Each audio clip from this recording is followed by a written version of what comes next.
Hello please welcome back to my YouTube channel. मैं सुनील और आप देख रहे हैं अपना यूट्यूब चैनल सब ऑटो सर्विस। तो आज मेरे पास में बाइक आई है जो कि हीरो की HF डिलक्स BS6 मॉडल है, जो कि 2021 मॉडल है। इसके अंदर प्रॉब्लम आ रही है, पिकअप बिल्कुल भी नहीं है और कस्टमर का ये कहना है कि ये बाइक जैसे कि मैं भगा रहा हूँ, ये जो एक्सलेटर दिया मैंने कि जैसे लगभग 60 की स्पीड तक एक्सलेटर दिया है और बाइक भाग रही है 40 या 30 की स्पीड में, पिकअप बिल्कुल भी नहीं है। तो ये लगभग 5-7 दिन से चल रहा था और आज एक इसके अंदर और प्रॉब्लम आ गई है, वो कि इसके गियर अटक रहे हैं। कभी क्या है, 1 नंबर में तो आते ही नहीं है, 2 में आ जाती, 3 में और 4 में चलती चलती न्यूट्रल हो जाती है और फिर हम गियर को उतारने या देने की कोशिश करते हैं तो फिर 4 लग जाती है और कभी 1 आ जाए। तो इसके अंदर आज 2 प्रॉब्लम है। तो इस दोनों प्रॉब्लम के लिए हमारे को क्या करना होगा, वो सारी भी प्रॉब्लम को इस वीडियो के अंदर हम बताने जा रहे हैं। तो वीडियो को एंड तक जरूर देखना और चैनल पे नए हैं तो सब्सक्राइब जरूर कर दे और वीडियो को लाइक करना। तो चलिए करते हैं वीडियो को शुरू। तो अब इसके अंदर आज हम क्या करने जा रहे हैं कि इसका जो क्लच प्लेट है वो असेंबली चेंज करने वाले हैं, जो कि इसके अंदर हम हीरो का जेन्युइन क्लच प्लेट डालेंगे और इसका ऑयल चेंज होगा और इसके गियर चेंजर पत्ती होगी। तो इसके लिए हमारे को क्या करना है, जो इसका क्लच भाग है ये पूरा ओपन करेंगे। तो इस वीडियो को एंड तक जरूर देखिए। तो जो HF डिलक्स BS6 की बाइक है उसके अंदर आपको मैं दिखाऊंगा कि क्लच प्लेट कैसे चेंज होती है और इसके अंदर क्या क्या सिस्टम आता है, सारे डिटेल इस वीडियो के अंदर देखें। तो चलिए करते हैं वीडियो को शुरू। तो किक इस क्लच कवर को खोलने के लिए हमारे को क्या एक जो किक लगी हुई है इसको ओपन करना पड़ेगा। इसको ओपन करने के लिए आपको 10 नंबर की एक नट स्पानर की ज़रूरत पड़ेगी, ये हो जाएगा। और इसके बाद में हम इसके ऊपर सारे जो 8 नंबर के नट बोल्ट है उसकी मदद से हम क्लच कवर को निकाल लेते बाहर। तो जल्दी से हम इसको खोलते हैं। तो सबसे पहले हमारे को इसका क्या है, जो ऑयल का बोल्ट होता है वो खोलना है। और अब इस बाइक के अंदर देख लीजिए पूरा ऑयल भी नहीं निकला, काफ़ी कम है, लगभग आधा लीटर ऑयल है। और जो ऑयल की कंडीशन है वो काफ़ी ख़राब है और ऑयल के अंदर सुगंध भी आ रही है, जो कि क्लच प्लेट की सुगंध आती है इस टाइप से आ रही है। तो अब जल्दी से हम क्या करते हैं, इसका जो किक का 10 नंबर का नट है वो खोल देते हैं और फिर निकाल देते हैं किक को बाहर। तो ये किक ओपन हो चुकी है। अब हम जल्दी से इसका जो जितने भी 8 नंबर के नट है वो खोल देते हैं और इसके बाद में ये जो क्लच का कवर है इसको निकाल देते हैं बाहर।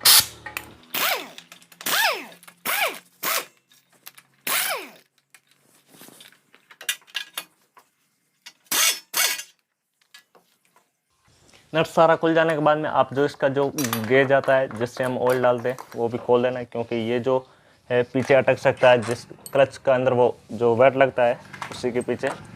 तो ये सारा नट लूज कर देते और क्लच कवर को निकाल देते बाहर।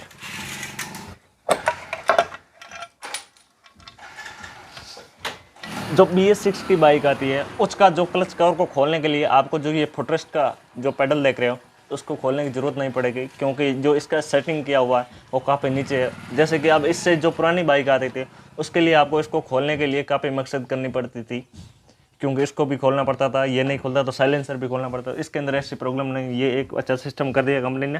तो अब जल्दी से हम इसका जो स्क्रू है चारों इसको खोल लेते हैं और इसके खोलने के लिए मैं इस वाला टूल का यूज़ करूँगा, क्योंकि काफ़ी सही है, ज़्यादातर ये जो चूड़ी है इसकी ख़त्म नहीं होगी। तो हम जल्दी से इसको भी खोल देते हैं। इस नट को खोलने के लिए आप क्या करें, ये जो इसके जो छोटे वाले मैंने पेचकस है उसको लगा दिया है और थोड़ा बहुत हथौड़ा मारेंगे तो ये लूज हो जाएगी।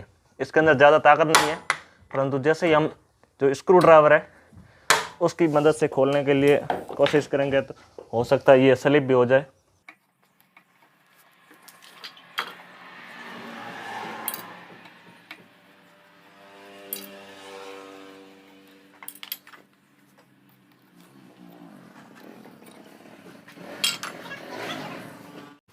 क्योंकि जो ऊपर की प्लेट है वो खुल चुकी है। अब हमारे को जो इसके अंदर का नट है वो खोलने के लिए इस टाइप से आप कूलर की मदद करिए, चने वगैरह का यूज़ ना करें, क्योंकि हो सकता है जो ये नट की हम इसके ऊपर हथौड़ा मारेंगे तो ये जो इस नट के ऊपर जोर पड़ेगा उससे ज़्यादा तो इसके जो क्रैंक के बेरिंग होते हैं उसके अंदर लगेगा।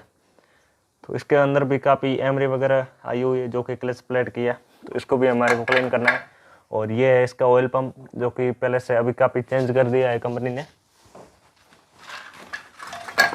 अब हम खोल देते हैं जो क्लच प्लेट की नीचे की ऑयल वाली प्लेट होती है जिसके अंदर ऑयल रहता है, उसको निकाल देते बाहर।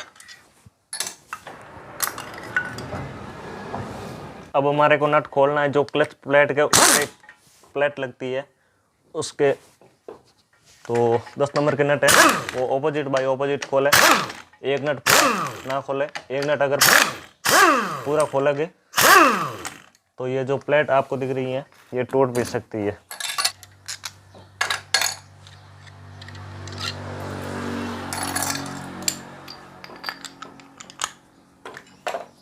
अब ये जो क्लच सेंटर है इसके ऊपर जो नट खोलने के लिए आप इस टाइप से पुलर यूज़ करें, जो कि ये क्लच सेंटर के अंदर इस टाइप से फिटिंग हो जाएगा।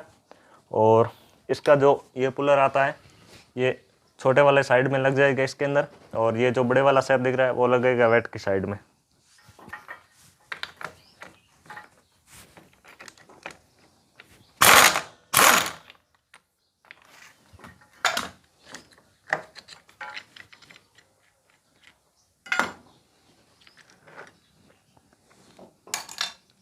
अब इसके पीछे एक 2 लॉक और एक इसके ऊपर वाशर आएगा, इसको निकाले बाहर, और इसके पीछे भी एक पतला वाशर आता है।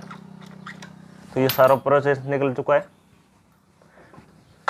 मैंने इसको इसलिए खोला है क्योंकि इसके अंदर जो ये देख लीजिए, अब इसके अंदर जो गेयर अटकने की प्रॉब्लम आ रही थी वो ये है कि इसका जो ये गेयर चेंजर पत्ती है उसके अंदर प्रॉब्लम नहीं था। इसका जो ऊपर का जो ये स्टार दिख रहा है आपको, ये जो 10 नंबर का नट है वो पूरी तरह से लूज हो गया है।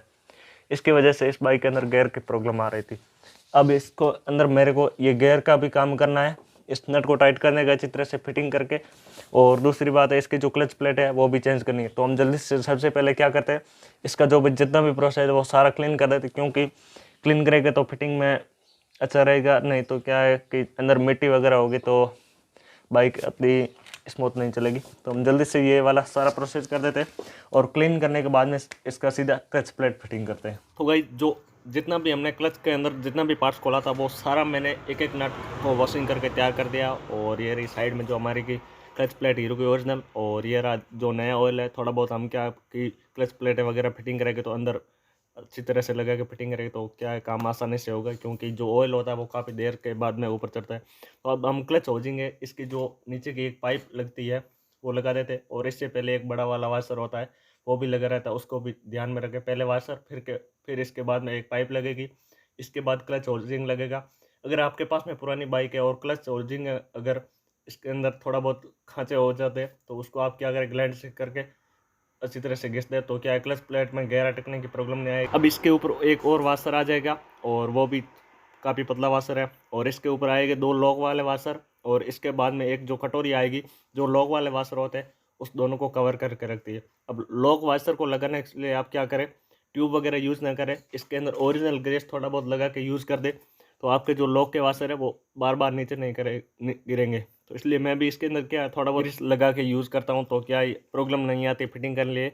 और इसके ऊपर लग जाएगा जो कटोरी होती है वाशर की। अब ये हो गया फिटिंग। अब हमारे को करनी है क्लच प्लेट को फिटिंग, जो क्लच सेंटर हो अब के अंदर, तो क्लच सेंटर को और हब को अच्छी तरह से चेक कर ले। अगर थोड़ी बहुत भी प्रॉब्लम होगी तो भी आपके बाइक के अंदर पिकअप की प्रॉब्लम आएगी, बिल्कुल भी पिकअप नहीं बढ़ेगा। और ध्यान रखें कि क्लच प्लेट यूज़ आप ओरिजिनल यूज़ करें, जो कि हीरो की बाइक है तो हीरो की करें, और बजाज की हो तो आपके पास में बजाज की करें, क्योंकि ये इंजन का पार्ट है, बार बार खुलता नहीं है। अगर आप लोकल डालोगे ज़्यादा कुछ पैसा बचने वाला नहीं है, 100 रुपये या 150 रुपये बचेंगे, परंतु लोकल यूज़ नहीं करें। अब इसके अंदर कम मिलेगा, परंतु आप दूसरे जो प्लास्टिक पार्ट आप जो बॉडी के अंदर यूज़ करते हो उसके अंदर आप कमा सकते हो, परंतु इस जो इंजन के पार्ट्स होते हैं वो आप जेन्यून नहीं लगाए। अब इसके अंदर हम क्या करते हैं, क्लच प्लेट इसके सूखी आती है, तो हम सबसे पहले क्या करते हैं, जो क्लच प्लेटें को फिटिंग करते हैं तो इसके अंदर मैं ज़्यादातर क्या करता हूँ, नया ऑयल होता है वो थोड़ा बहुत लगा के फिटिंग कर देता हूँ। तो हमारे को प्रॉब्लम ये नहीं आती, क्योंकि जो आप क्लच के प्लेटों को नीचे एक कटोरी देखते हो जिसके अंदर ऑयल रहता है, तो उसके अंदर ऑयल काफ़ी देर बाद में आता है, क्योंकि ऑयल का लेवल काफ़ी नीचे तक होता है। इसलिए आप क्या करें, पहले भी ऑयल डाल के फिटिंग करें। और जो आप अंदर प्रेशर प्लेट देखते हो तो उसको फिटिंग करने के लिए आप क्या करें, प्रेशर प्लेट के अंदर 2 तरह का भाग होता है। एक भाग के अंदर आप काफ़ी ढलान वाला भाग होता है और दूसरी साइड में एकदम सीधा फ्लैट होता है। तो मैं जो फ्लैट वाला भाग है वो नीचे की साइड में रखता हूँ, हब की साइड में, तो इस टाइप से फिटिंग करता हूँ, काफ़ी कोई प्रॉब्लम नहीं आ रही। तो आप भी इस टाइप से फिटिंग करके चला सकते हो। तो हम जल्दी से इसके जो सारी क्लच प्लेट है इसको ऑयल से भिगो के कर देते हैं फिटिंग। और इसके बाद में जो सेंटर भी आपको अच्छी तरह से चेक करके लगाना है, क्योंकि ज़्यादातर अब से ज़्यादा सेंटर के अंदर प्रॉब्लम आती है जो कटने की, तो उससे क्या होता है पिकअप की प्रॉब्लम आ जाएगी। तो हम जल्दी से इसको कर देते हैं फिटिंग और इसके बाद में आगे का प्रोसेस दिखाते हैं। ऑयल वगैरह कर देते हैं। तो क्लच सेंटर हमने फिटिंग कर दिया है और अब इसके बाद में हमारे क्या करना है, जो क्लच प्लेटें होती है उसका डायग्राम से चेंज करना है, क्योंकि 3 क्लच प्लेट एक साइड होती है और एक क्लच प्लेट है एक साइड होती है। जो कि हीरो की ओल्ड मॉडल स्प्लेंडर आती है, हीरो होंडा की, उसके अंदर जो आपकी क्लच प्लेट है उसको एक समान रख के आप फिटिंग कर सकते हो। तो इसके अंदर हमने अच्छी तरह से बिठा दिया। अब इसके ऊपर एक लगेगा वाशर और एक लगेगा इसका नट, जो कि जो क्लच वेट का होता है उससे थोड़ा छोटा नट होता है। तो इसको हम कर देते हैं अच्छी तरह से टाइट। टाइट करने के लिए मैंने आपको पहले ही बताया था, खोलते समय जैसे ही पुलर हम यूज़ करते थे, खोलने के लिए कैंची के ऊपर रखते थे, स्विंग आर्म के ऊपर। तो अब फिटिंग करने के लिए हम आगे जो क्रैंक की रॉड होती है इसके ऊपर भी रख के फिटिंग कर सकते हैं, इससे कोई प्रॉब्लम नहीं है। तो आप ज़्यादातर क्या करें, चेनी हथौड़े का यूज़ मत करें, क्योंकि हो सकता है जो गेयर बॉक्स के बेरिंग होते हैं वो डैमेज होते हैं। तो इसलिए आप क्या करें, आपके पास में अगर सिलेंडर नहीं है तो भी चलेगा, उसके अंदर आप क्या करें, जो आपको आगे का टूल होता है इसी को यूज़ करना है। तो नट कम्प्लीटली टाइट हो गया। अब हमारे को जो क्लच सेंटर होता है उसके ऊपर स्प्रिंग लगती है 4, तो इसको अच्छी तरह से चेक कर ले। इसके अंदर चेक तो कुछ नहीं, क्योंकि नई स्प्रिंग होती है तो कुछ प्रॉब्लम आती नहीं है। अब इसके ऊपर लगेगी स्प्रिंग लगा के प्लेट लगाते हैं। तो प्लेट के 4 नट लगेंगे जो कि 10 नंबर के होते हैं और उसको अच्छी तरह से टाइट कर दें, वो भी ऑपोजिट बाई ऑपोजिट। अगर आप एक नट को पहले टाइट कर दोगे तो हो सकता है ये प्लेट एल्यूमिनियम की होती है, वो टूट भी सकती है। तो इसलिए आप क्या करें, थोड़ा थोड़ा आप चारों नट को एक बार टाइट कर दें और फिर आप कोई भी नट को ज़्यादा टाइट करोगे तो भी चलेगा।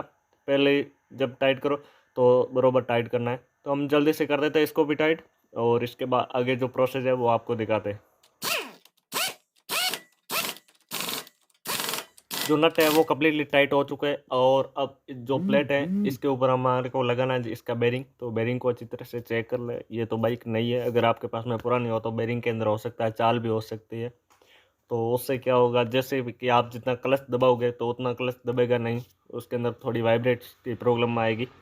तो अब हमारे को लगाना है जिस जो ऑयल प्लेट होती है क्लच प्लेट के नीचे, इसको लगाना है। ये क्या काम करती है दिखा देता हूँ कि इसके अंदर ऑयल रहता है और ये जो बाइक की क्लच प्लेट आती है ये भीगी हुई रहनी चाहिए, क्योंकि बाइक के अंदर कभी ऑयल कम भी हो सकता है तो इसके अंदर ऑयल रह जाता है। तो ये लग चुकी क्लच प्लेट है और जो सारा प्रोसेस क्लच का हो चुका है। अब हमारे को लगाना है इसका क्लच वेट। तो वेट को अच्छी तरह से क्लीन कर देना चाहिए और क्लीन करते समय ध्यान रखें इसके अंदर एक छोटा सा होल होता है, उसको भी देख ले। तो उसके अंदर क्या होता है, अगर वो बंद हो जाएगा तो भी थोड़ी प्रॉब्लम हो सकती है। और अब इसके अंदर वाइसर लगा के और जो नट है उसको आप कर दीजिए अच्छी तरह से टाइट। और टाइट करते समय ध्यान रखें, अगर आपके पास में ये टूल नहीं है तो आप चने से तो टाइट करना नहीं है, टूल से ही टाइट करें। परंतु जो आपके पास में जो गन मशीन नहीं है तो आप क्या करें, इसके नंबर आपके पास में 2 नंबर का गैर तो निकाला हुआ मिल जाएगा, तो वो आप नीचे लगा के फिटिंग कर सकते हो आसानी से। इसके बीच में स्क्रू ड्रावर वगैरह ना लगे। और अब हमारे को लगाना इसकी प्लेट। तो प्लेट को अच्छी तरह से चेक ले। इसके अंदर एक ऑयल सील होती है और एक पैकिंग होती है। अगर जो ऑयल सील ख़राब होगी तो हमारी बाइक के अंदर जो क्रैंक होती है उसके अंदर ऑयल सप्लाई बंद हो जाएगी। ऑयल पंप जो सप्लाई देता है वो ऑयल सील के जरिए ऑयल अंदर पार होता है। जैसे कि आप देख रहे हो जो क्लच का कवर होता है उसके अंदर एक पाइप लगी होती है, वो वही पाइप इस ऑयल सील के अंदर लगती है। तो अगर थोड़ा बहुत भी इसके अंदर प्रॉब्लम हो जाएगी तो भी ऑयल लीक जो अंदर जा रहा है ऑयल पंप के जरिए प्रेशर से, वो ऑयल क्या बाहर आ जाएगा और जो क्रैंक को जितना ऑयल मिलना चाहिए वो मिलेगा नहीं, तो भी हमारे बाइक के अंदर क्या है, क्रैंक सीज हो सकती है। और इसके बाहर कागज़ की पैकिंग लगती है, वो भी चेक लीजिए। और नट हम जल्दी से कर देते टाइट। और अब इसके बाद में हमारे को क्या आगे काम दिखा दे। तो अब जो सारा कार्य कंप्लीट हो चुका है। अब हमारे क्लच कवर को देखना है और इसके अंदर जो आप क्लच बेरिंग होता है इसके ऊपर ही एक क्लच ठेसी लगती है, इसको भी चेक कर लीजिए। और फिटिंग करते समय ध्यान रखें क्लच कवर के अंदर आप पैकिंग ट्यूब लगा के फिटिंग ना करें, क्योंकि ये ऐसी चीज़ है इसके अंदर कोई पैकिंग ट्यूब लगाने की ज़रूरत नहीं। हम कभी भी इसको खोल दें तो प्रॉब्लम ये आ जाएगी, जो पैकिंग है वो अच्छी तरह से चिपक जाएगी। और प्रॉब्लम तो कुछ नहीं है, कभी कभार टूट भी जाती है और कभी कभार हमारे को काफ़ी मकसद करनी पड़ती है तब जाके टूटती है, क्योंकि मैं भी ज़्यादातर खोलता हूँ पैकिंग दी हुई मिलती है। तो इसलिए आप क्या करें, इसके ऊपर ऑयल डाल के यूज़ करें तो कभी भी ये जो लीकेज की प्रॉब्लम है वो तो आती नहीं है। तो अब बारी आती है क्लच कवर को बिठाने की। तो आप चेक कर लीजिए जो इसकी किक सील होती है वो भी चेक कर लीजिए, अच्छी तरह से बैठी होनी चाहिए। अगर ख़राब है तो उसको भी चेंज कर दीजिए, नहीं तो लीकेज की प्रॉब्लम हो जाएगी किक की। और आप क्लच कवर को बिठाते समय ध्यान रखें, जो आपको जो ब्रेक का पेडल दिख रहा है आपको पीछे के, तो उसको आप दबाओगे तो और फिर जो क्लच कवर है वो अंदर आसानी से बैठ जाएगा। क्योंकि ये जो इसके ऊपर एक हैगर टाइप दिया हुआ है वो के साइड में आता है, इसलिए आप क्लच कवर को थोड़ा बिठाने में तकलीफ हो सकती है। तो अब इसके हम जितने भी सारे 8 नंबर के नट है वो सारा लगा देते हैं और एक बार क्लच कवर को चेक भी कर लेते हैं ये क्लच कवर सही है कि नहीं है। क्योंकि ज़्यादातर क्या होता है, हम क्लच कवर को बैठाते हैं तो इसके अंदर जो हमने आपको बताई थी ना, जो क्लच प्लेटे के ऊपर बेरिंग लगता है, तो वो क्या होता है उसके ऊपर जो ठेसी है वो ज़्यादातर गिर जाती है अंदर। तो इसलिए आप क्या करें, जो क्लच का ये जो वायर लगता है और पुश रोर होती है उसके ऊपर आप इसको बिना नट टाइट किए एक बार दबाओगे तो जो क्लच कवर है वो बाहर आएगा। तो अगर बाहर आ रहा है तो सही है, तो इसको अच्छी तरह से फिर बिठा के सारे नट एक बार हम कर देते टाइट। और ऑपोजिट बाइट ऑपोजिट टाइट करना है। अगर आप एक नट को पहले टाइट कर दोगे तो ये जो क्लच कवर है ये भी फट सकता है। मेरे को एक बार ऐसे हो गया था स्टार्टिंग में, तब मैंने क्या किया, जो सबसे नीचे आप जो फुटरेस्ट का देख रहे हो उस साइड में आपके पास में भी ऐसी ज़्यादातर बाइक आई होगी, तो उसके अंदर क्या नीचे से लीकेज की प्रॉब्लम आ रही है, वो फट चुका। तो मैंने क्या किया, वो स्टार्टिंग में सब पहले काम सीखता थे जब हो गया था, एक बार जो मैंने पूरा नट था उसको पूरा टाइट कर दिया और फिर जो सारा ऊपर का नट था वो टाइट करने लगा, तो एक टक जैसी आवाज़ आई। तो मैंने ध्यान नहीं दिया, फिर बाइक को कर दिया फिटिंग। थोड़ी टाइम ऑयल डालते ही बाइक जो ऑयल हिट हुआ तब देखा तो ऑयल नीचे गिरने लगा। इसलिए आप ध्यान रखें फिटिंग करते हैं तो ये जो सारा प्रोसेस फिटिंग हो गया है और ऑयल बर्ड लगा देते हैं और ऑयल गेज बाद में लगाएंगे, किक भी लग चुकी है। तो अब ऑयल डाल देते हैं। तो चलिए कर देते हैं वीडियो को एंड। वीडियो आपको कैसी लगी कमेंट कर देना। तो मिलते हैं किसी नए टॉपिक के साथ अगली वीडियो के अंदर, जब तक के लिए जय हिंद।